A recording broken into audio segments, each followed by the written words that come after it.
All right, let's dive into one of the most explosive tech stories happening anywhere on the planet right now, India's generative AI revolution.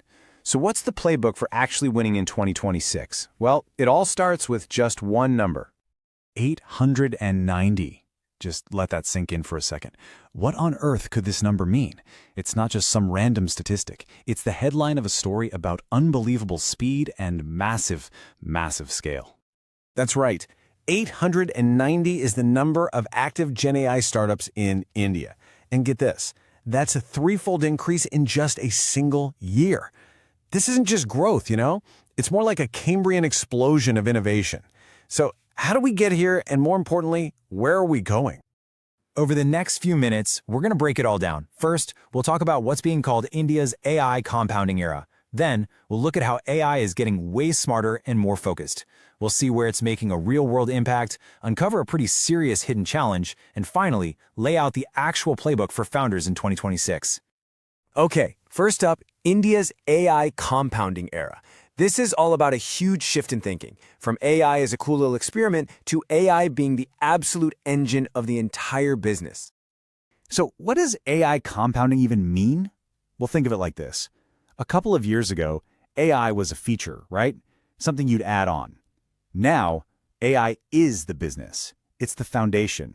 And when it's your foundation, every tiny improvement you make to your AI model doesn't just add a little value, it multiplies it across the whole company.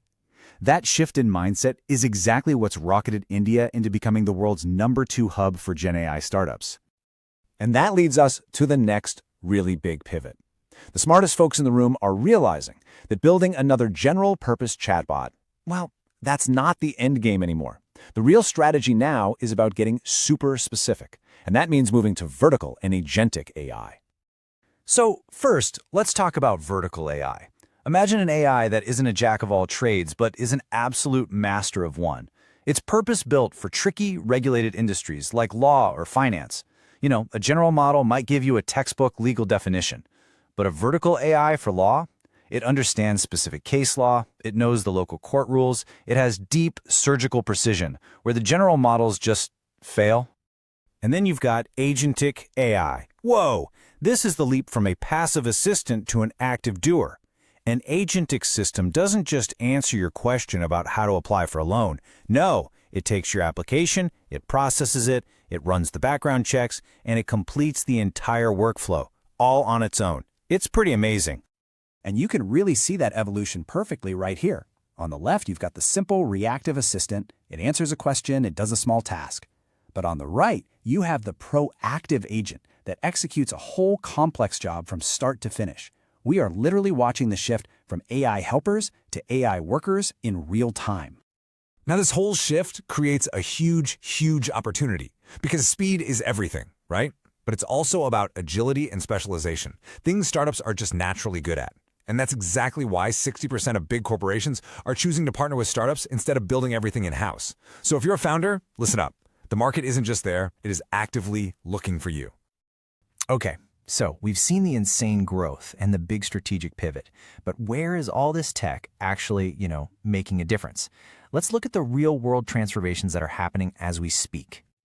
This is the big one, isn't it? Beyond all the hype, where is AI creating real, tangible value? Well, the answer seems to be in 3 key areas. Okay, let's break this down. In fintech, AI is now powering a staggering 80% of digital lending in Tier 2 and 3 cities. That is financial inclusion at a scale we've never seen before.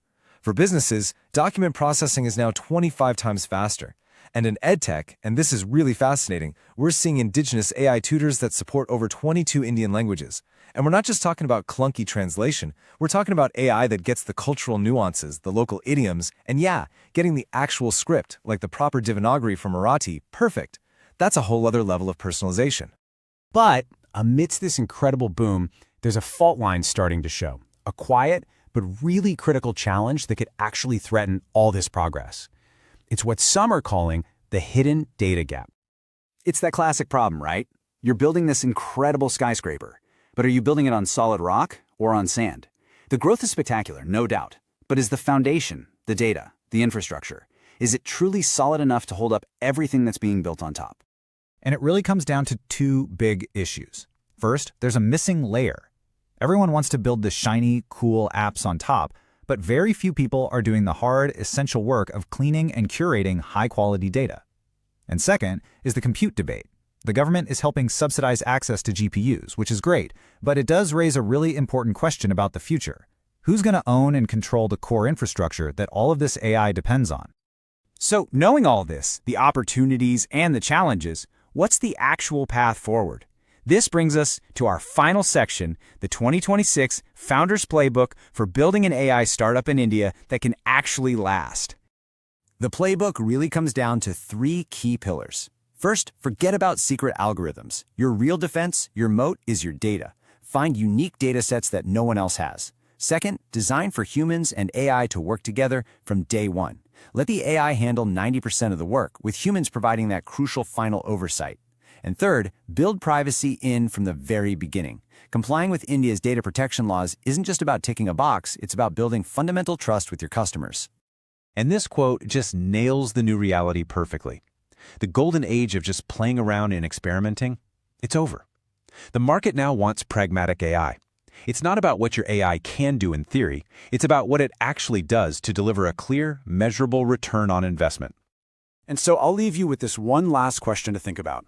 As the AI models themselves get better and better, basically automating the how of every task, does the ultimate, lasting competitive advantage shift to something much more fundamental? Does it come down to simply owning the most unique, high-quality data that nobody else can get their hands on? That right there might just be the billion-dollar question for India's AI future.